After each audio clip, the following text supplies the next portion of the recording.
desenvolver 5 ideias em 7 minutos, então desta vez eu vou falar um pouco mais rapidamente. Primeira ideia a unidade da nação, ela não pode, não deve, na minha opinião, seria, digamos, retroceder muito se nós partimos de uma concepção de movimento social, estudantil, operário, de mulheres, antirracista, enfim, qualquer movimento social. Partimos da ideia de que é preciso construir a unanimidade. Isto é uma ideia muito perigosa, fez muito mal no século XX. Isto. A unidade da nação não depende da unanimidade. É natural que haja diferenças, porque há muitas pressões sociais de todos os tipos e deve haver votações e depois se une nação, mas não nas opiniões. Nas opiniões se deve favorecer a expressão das diferenças. Eu sei que é difícil conviver com diferenças, então isto é parte do aprendizado do movimento estudantil. Ninguém gosta de ser contrariado. Bom, faz parte. Aprendam a ser contrariados. Aprendam a que as pessoas vão tomar a palavra e dizer: Valério, você está errado, você é um esquerdista. Valério, você é um sectário. Valério, a Revolução Mundial é delirante. Está tudo bem, eu convivo com isso. Só quero ter o direito de poder dizer por que eu defendo a Revolução Mundial. Então, os debates são bacanas, entendem? Um dos maiores problemas que ocorreu na esquerda brasileira nos últimos 30 anos foi a credulidade nos líderes e a fragilidade da construção da consciência. Os trabalhadores lutaram muita ação houve no Brasil. Mas a consciência avançou muito pouco, porque acreditavam realmente que eleger um operário como Lula à presidência era o suficiente para regular o capitalismo brasileiro e conseguir um pouco mais, que era aumentar salário. Ou seja, não compreenderam que para mudar o Brasil é preciso suspender o pagamento da dívida do Estado brasileiro. Porque o pagamento da dívida consome metade do orçamento nacional, consome mais de 20% do PIB. E isso no Brasil significa ruptura anticapitalista, meus queridos. É tão simples como isso. Os trabalhadores acreditavam: não, na Avenida Paulista o Lula vai fazer uma negociação. E claro, do outro lado tinha a direção do PT fazendo a chantagem política. E fizeram a chantagem política. Não acreditem nas alas esquerdas, não acreditem nos revolucionários. Ai de nós se suspendermos o pagamento da dívida pública. Ai de nós se nacionalizarmos os bancos. Coisas terríveis vão acontecer. Vai ser a invasão dos gafanhotos, as maldições do Antigo Testamento. Os filhos dos gremistas vão nascer todos colorados. Uma coisa trágica. E a chantagem, evidentemente, com uma classe trabalhadora que tinha disposição para a luta, mas que era um gigante sem consciência e, portanto, sem controle dos seus dirigentes, dos seus partidos. Esta fragilidade teve como resultado que nunca houve um governo no Brasil tão forte como foi o governo Lula. E foi um governo a serviço do capitalismo. E os capitalistas do mundo todo estão encantados com o Lula. Há um campeonato mundial para distribuir diplomas para o Lula. Um campeonato Sarkozy. Quem você adora? Quer tirar uma fotografia com quem? Ele? Lula.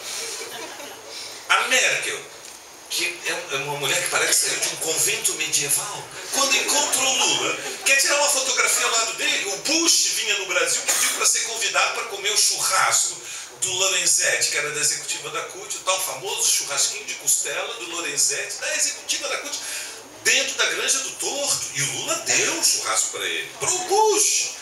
Entende? O Bush, 98% digamos, de todos os movimentos sociais do Bush, veem no Bush uma demonstração de que há alguma probabilidade que forças luciferianas existam no mundo. O Bush desafia o ateísmo de todos nós. Ele está próximo do que é a maldade absoluta. Muito bem. Então, segundo conceito que eu quero desenvolver. Nós estamos vivendo em 2011 uma vaga revolucionária no Oriente Médio que está mudando o século, cujas consequências ainda não é possível prever, mas uma imediata é o isolamento de Israel e o enfraquecimento do domínio do imperialismo mundial sobre o petróleo. Isto é muito sério, pessoal, muito sério. E por isso foi progressivo o gesto da Autoridade Nacional Palestina, que o resto, como sabem, o Fatah é uma organização completamente corrupta, mas teve um gesto de reação política, muito provavelmente porque está preocupado que haja uma nova intifada, não só contra Israel, mas contra eles mesmos, de tão corruptos que eles são. Não sei se vocês sabem que um dos vice-presidentes da Autoridade Nacional Palestina vendia cimento para a construção do muro. Um dos líderes do Fatah era o fornecedor do cimento para as empresas israelenses que estavam construindo o muro. Isto é o Fatah. Mas a Autoridade Nacional Palestina tomou um gesto que tem um impacto mundial, que fez tremer a ONU.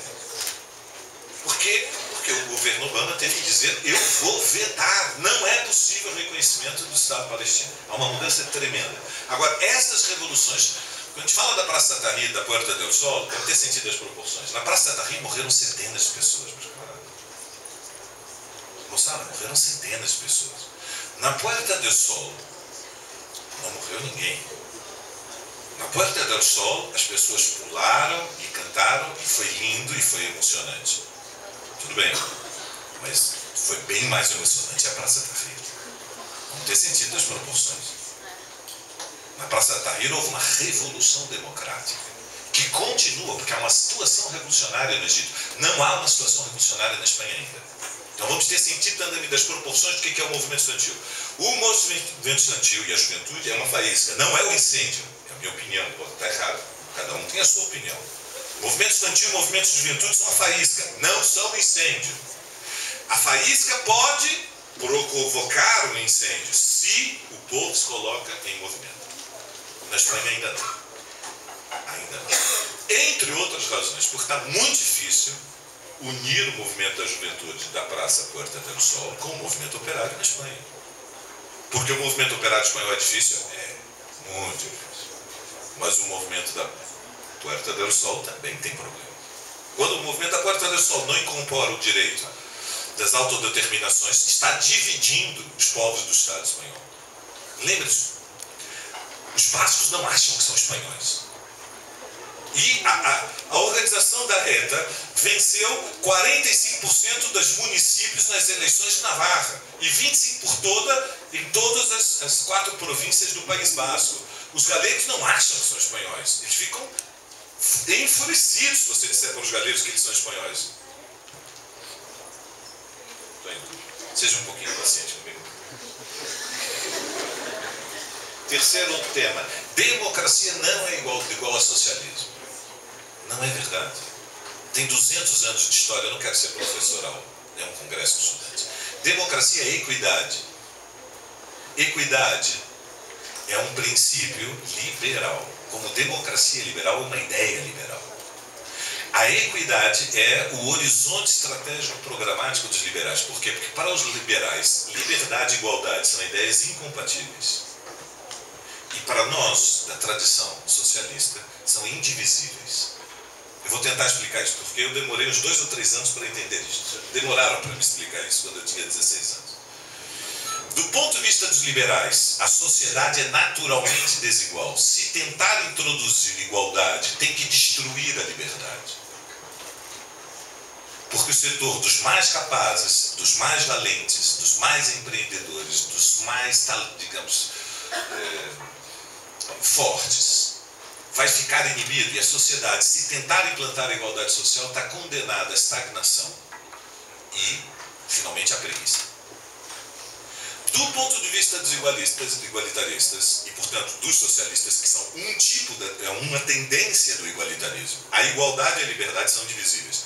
Não pode haver liberdade entre desiguais. Só seremos livres se formos iguais. Só seremos iguais se formos livres. E, portanto, em última análise, a última análise significa, com uma abstração muito elevada, a igualdade não pode ser separada da liberdade, é indivisível. Do ponto dos liberais, é irreconciliável. Se quisermos igualdade, temos que aceitar a tirania e a ditadura. Se quisermos a liberdade, temos que aceitar a desigualdade social. A equidade é a igualdade de oportunidades que vocês já criticaram hoje aqui. Porque essa é que o liberalismo permite. Tem o vestibular. Entra só quem tem as melhores notas. A oportunidade foi igual para todos. Igualdade social é todos têm o direito de fazer cursos para os quais se sentem vocacionados. Equidade social é não há vagas para todos, não há dinheiro disponível para garantir a universalidade do ensino superior para todos, ou pós-secundário para todos, estudarão aqueles que tiverem as melhores notas no exame de acesso. É verdade, entretanto, algo que os jovens que falaram defendendo a democracia real disseram: há um problema real. Qual é o problema? Só que eu vou dizer com todas as letras. Eles estão próximos, chegaram próximos, mas eu entendo a dificuldade. A dificuldade é o seguinte: a grande maioria da humanidade hoje não é a favor do socialismo. E já foi, mas hoje não. A maioria dos estudantes da URGS não são a favor do socialismo. Votaram provavelmente na chapa de vocês de DCE por várias razões. Porque vocês são honestos, são dedicados, são abnegados, são sinceros. Além disso, são muito simpáticos, todos os coordenadores. Mas não votaram porque vocês são socialistas, revolucionários e querem a ditadura do proletariado. Se vocês forem lá fora e disserem ditadura do proletariado, os estudantes da URGS vão dizer o que vocês estão tomando no café da manhã. Porque estão num estado alterado de consciência. Os estudantes não são a favor do socialismo. O socialismo é a ditadura do proletariado. A ditadura do proletariado não é democracia para todo mundo. Na ditadura do proletariado, os donos do capital vão ser expropriados. No Brasil, 1,5 milhão de pessoas. Não é tão pouca gente. Tá bom, nós somos 191 milhões, mas eles são 1,5 milhão. O problema é que nós retrocedemos no movimento social, no movimento operário, na esquerda do movimento estudantil, à situação que havia no mundo antes de 1917. Nós retrocedemos. Houve derrotas. E as derrotas se pagam, tem impacto na consciência. Por isso eu entendo porque que vários de vocês estão tão enamorados pela ideia de que o nosso programa de democracia real já, porque todo mundo concorda. É verdade, todo mundo concorda. Tem um problema, não é o nosso programa. Quando um liberal diz democracia real já, é progressivo. Quando um socialista retrocede do socialismo e diz democracia real já, é regressivo. Tudo é relativo na vida. Se um menino liberal, que deve ser a grande maioria, menina, que estuda na URGS, diz: concordo com vocês, vou para a praça no sábado, dia 15 de outubro, vamos em frente, democracia real já. Bacana. Ele era um liberal, nem vinha para as ruas, nunca saiu para nada, está entusiasmado pela Praça Tahrir ou pela Puerta do Sol, porque vocês os convenceram. Saem 10 mil jovens em Porto Alegre, democracia real já. Vocês colocaram em movimento um setor de massas super progressivo. Como o 15 de maio foi super progressivo.